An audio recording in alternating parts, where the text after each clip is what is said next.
پیارے بچوں، بہت پرانے وقتوں کی بات ہے۔ انصاباد بغداد کا نامی گرامی چور تھا۔ وہ چوری اور ڈکیتی میں ایسا ماہر تھا کہ ہزاروں چوریاں کرنے کے باوجود قانون کی گرفت میں نہیں آتا تھا۔ آخر کب تک بچتا، ایک دن اسے گرفتار کر ہی لیا گیا اور قانون وقت کے مطابق اس کا ایک ہاتھ کاٹ دیا گیا۔ بعد ازاں اسے جیل بھیج دیا گیا۔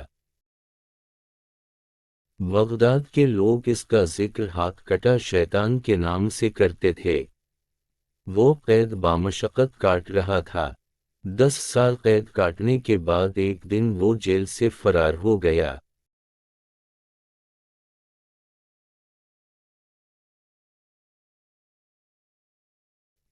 جیل سے باہر آتے ہی اپنے پیشے یعنی چوری کو ازسرِ نو شروع کرنے کا ارادہ کیا۔ ایک ہاتھ کٹ جانے اور قید و بند کی صحبتیں اٹھانے کے باوجود اس کے مزاج پر ذرہ برابر اثر نہیں ہوا تھا۔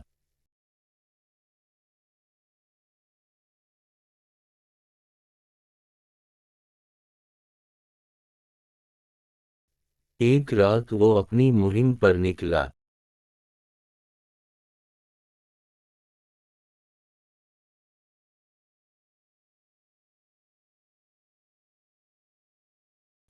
پھرتے پھراتے ایک بڑے سے گھر میں داخل ہوا۔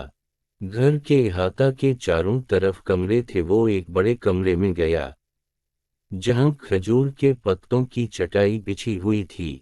جائے نماز، ایک تکیہ اور چند ٹوپیاں رکھی ہوئی تھیں اور دوسری طرف پشمینہ کے چند تھان، شالیں اور کپڑوں کے تھان لاوارسی کی حالت میں پڑے تھے۔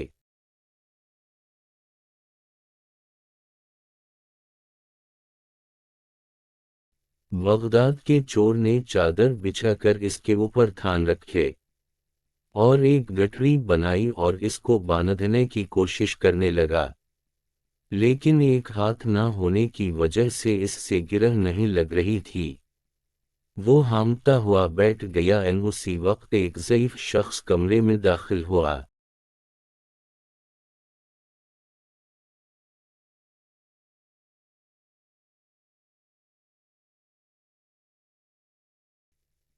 سابات کو گٹری بناتا دیکھ کر کہا، بھائی یہ کام تم کسی کی مدد کے بغیر نہیں کر سکتے، میں تمہاری مدد کرتا ہوں۔ سابات نے اسے اپنے ساتھ ملا کر کپڑوں کی 2 گٹریاں بنائیں۔ بڑی گٹری ضعیف شخص نے اپنے سر پر رکھ لی اور چھوٹی اور کم وزن گٹری سابات کو دے کر کہا کہ تمہارا ہاتھ نہیں ہے، اس لیے تم کم وزن اٹھاؤ اور جہاں کہو گے میں اسے پہنچا دوں گا۔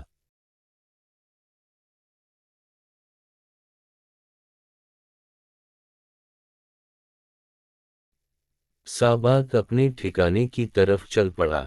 راستے میں ایک جگہ چڑھائی کی وجہ سے ضعیف شخص کو بڑی دقت پیش آئی، ٹھوکر لگی اور گٹری سمیت نیچے گر گیا۔ سابات نے غصے میں گالیاں بکیں اور اس کی کمر پر ایک زوردار لات رسید کی۔ ضعیف شخص یوں توں کھڑا ہوا اور کمزوری کی وجہ سے گرنے کی معافی مانگنے لگا۔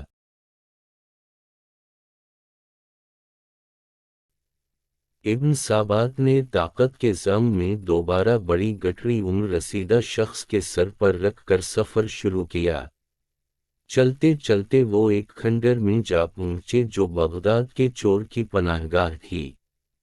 پھر ابن سابات نے بزرگ سے کہا کہ دیکھو، پہلے چوری کرنے میں پہنچا تھا اور تم بعد میں آئے تھے، لہذا یہ تمام چوری کا مال میرا ہوا اور تمہیں مجھ جیسا سردار پورے بغداد میں نہیں مل سکتا، لہذا آج سے تم میرے شاگرد ہو۔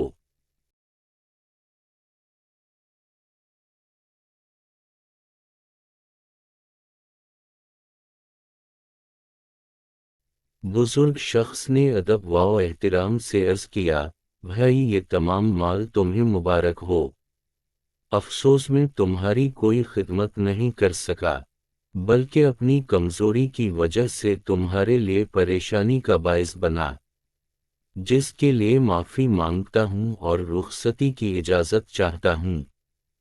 خدا حافظ کہہ کر وہ شہر کی جانب چل پڑا۔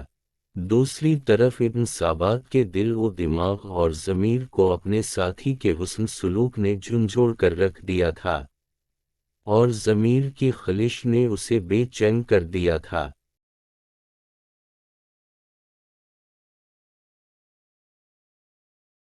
صبح ہوتے ہی بغداد کا چور اس رات کے ساتھی اجنبی چور کی تلاش میں نکلا، تاکہ اپنے گزشتہ رات کے سلوک کی معافی مانگ سکے۔ یہی سوچتا ہوا وہ رات والی عمارت کے باہر جا پہنچا، جہاں رات کو اس نے چوری کی تھی، مگر وہاں چوری کے بعد کوئی افراتفری نظر نہ آئی، بلکہ لوگ جوق در جوق اس گھر میں احترام سے جاتے نظر آئے۔ بغداد کے چور نے ایک شخص سے پوچھا کہ یہ کس کا مکان ہے؟ اس نے کہا کہ لگتا ہے تم بغداد میں نئے ہو، یہ بابرکت مکان ہمارے شیخ حضرت جنید بغدادی کا آستانہ علم ہے۔ ابن سابات نے نام تو سن رکھا تھا مگر دیدار کی سعادت سے اب تک محروم تھا۔ سوچا کہ آج اتفاقاً اس نیک و بزرگ ہستی کا دیدار ہی کر لوں۔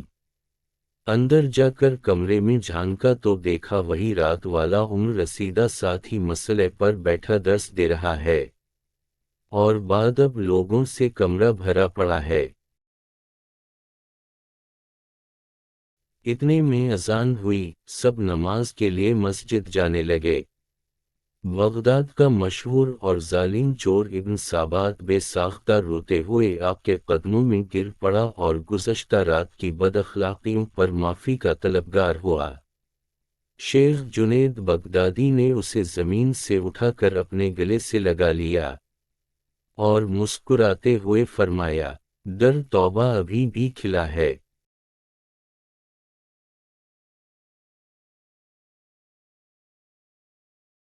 ابن سابات کی دنیا ایک لمحے میں بدل چکی تھی۔ وہ شیخ کے حلقہ وارادت میں داخل ہو گیا اور وہ ہاتھ کٹا شیطان و صابو بغداد کا شاطر چور شیخ جنید بغدادی کے زیر سایہ عبادت ریاضت میں وہ نام لیا کہ اب اسے بغداد کے لوگ بغداد کے چور کے بجائے شیخ احمد ابن سابات کے نام سے نہایت عزت و احترام سے جانتے تھے۔ اسی ابن سابات کو ایک مرد خدا جنید بغدادی کے حسن و اخلاق و کردار نے چند لمحوں میں بھی خاصان خدا کی صف میں داخل کر دیا، اور بغداد کے چور کو چند لمحوں میں سیدھی راہ پر لانے کی کرامت کا چرچا زبان زدام ہو گیا۔